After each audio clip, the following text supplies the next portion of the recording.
Oke, selamat datang teman-teman di channel gue Net. Kali ini gue Net akan mereview paper ya. Ini adalah jurnal karya ilmiah dari dosen saya. Ini namanya adalah Pak Arif Hidayat. Judulnya adalah analisis trafik abnormal menggunakan WERSAC studi kasus Sister UM Metro ACID. Nah, ini ada uh, judul bahasa Inggrisnya ya. Pak Arif Hidayat ini dari Fakultas Ilmu Komputer Universitas Muhammadiyah Metro, Lampung, Indonesia. Nah, ini abstrak ini menggambarkan apa yang kenapa, apa masalah, terus apa dia mau dari masalah itu dia mau ngapain gitu kan.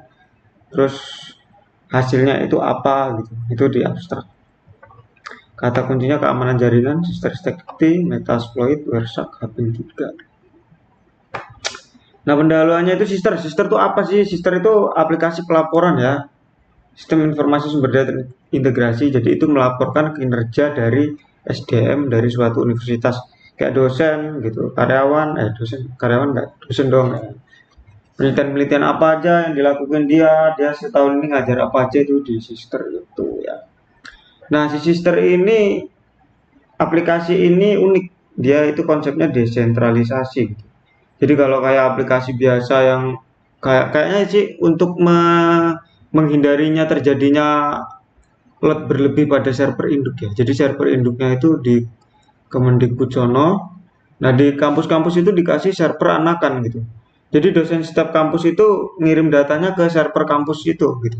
Nanti si administrator kampus itu ngesinkronin datanya ke servernya si Kemendikbud gitu. Jadi nggak langsung ke server Kemendikbud tapi kolektif ke kampus itu sendiri dulu baru dikirim ke Kemendikbud. Nah, kelemahannya sister itu si kampus itu nggak punya akses root ke servernya ya. Jadi pernah kejadian tuh saya itu pakai sister gitu. Itu rootnya itu kemasukan malware gitu, cryptojacking gitu, malware untuk mining crypto gitu. Saya nggak bisa ngelakuin apa-apa tuh. Jadi ngedelete juga nggak bisa karena saya bukan root gitu.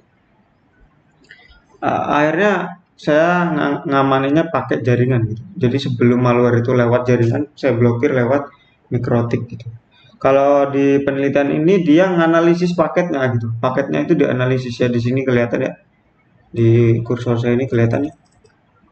Nah, ini si WERSAC ini diinstal ke aplikasi induk di Windows di OS induknya ya. OS induknya itu Windows 10. Jadi di dalam Windows 10 ini nih, di sini di dalam Windows 10 ini diinstal WERSAC gitu. Jadi Windows 10 ada VirtualBox yang ngejalanin si sister ini karena sister ini jalannya pakai VirtualBox ya. Jadi di WERSAC ini dia ngeliat sih paketnya apa aja sih yang lewat ke sister dari luar atau di dalam sister itu apa paketnya gitu. Dia mau ngapain gitu pakai WERSAC gitu.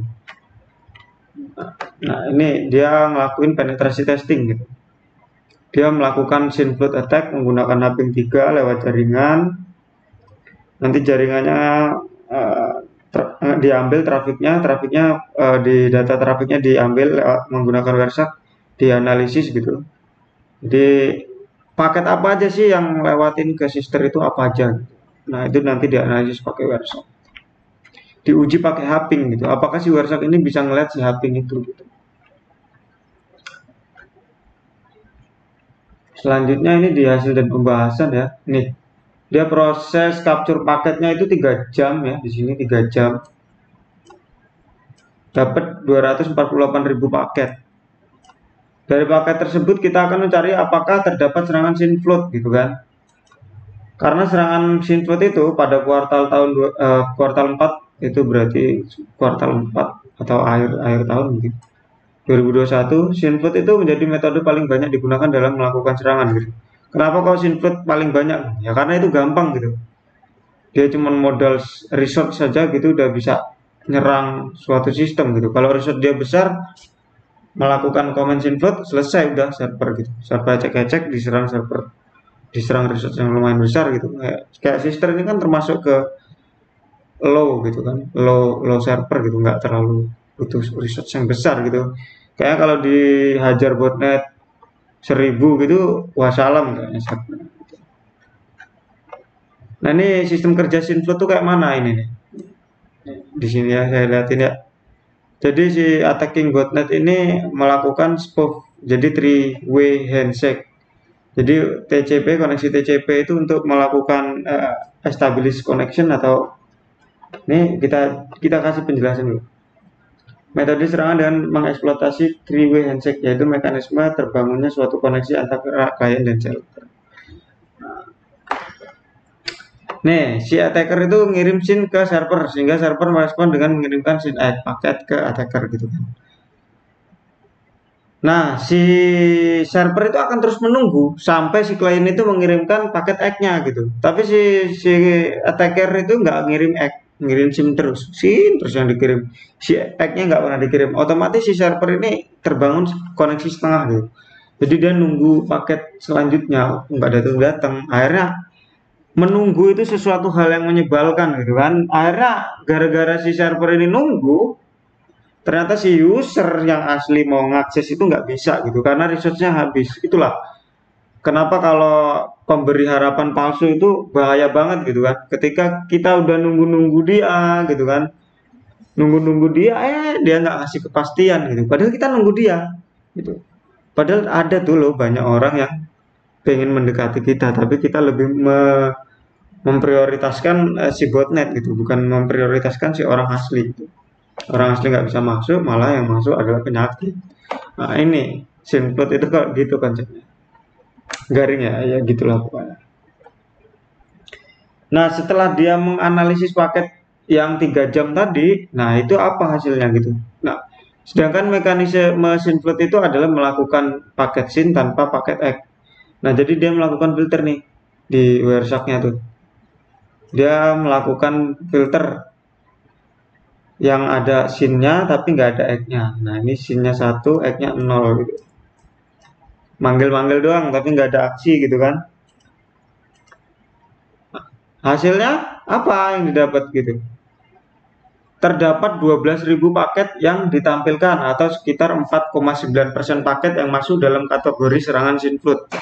Gambar 5 menunjukkan bahwa paket ditujukan ke port 3389, di mana server sister tidak menjalankan servis pada port 3389, yaitu Remote Desktop Protocol. Sehingga sangat tidak wajar apabila terdapat IP address dari negara yang tidak relevan mengakses sister pada port yang tidak digunakan. Ini combo banget ya. IP address-nya dari luar negeri, nggak relevan sekali. Port yang diakses 3389 nggak relevan juga gitu kan. Sangat-sangat tidak relevan. Statistik IP address yang melakukan SYNFLOOD dapat ditampilkan dengan menggunakan menu statistik yang ada pada website. Berikut gambar 6 yang menunjukkan statistik 5 besar IP address yang melakukan SYNFLOOD. Lihat.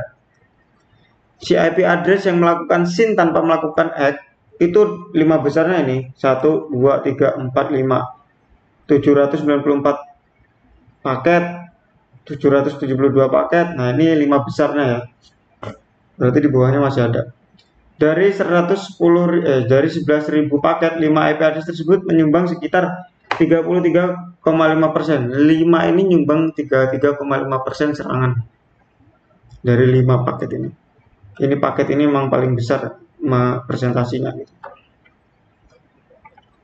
Analisis paket tahap penetrasi testing. Nah setelah kita melakukan checking dari 3 jam tadi, ada nggak sih serangan di servernya? Ternyata ada loh gitu, ada serangan gitu loh. Terus apakah Wireshark ini bener nggak sih Wireshark itu bisa menangkap serangan itu, bener nggak gitu? Dia melakukan penetrasi testing gitu, melakukan uji coba serangan gitu. Nah dia nyatet IP dia, IP si IP komputer dia yang untuk nyerang itu dicatat IP-nya, ini IP-nya ya.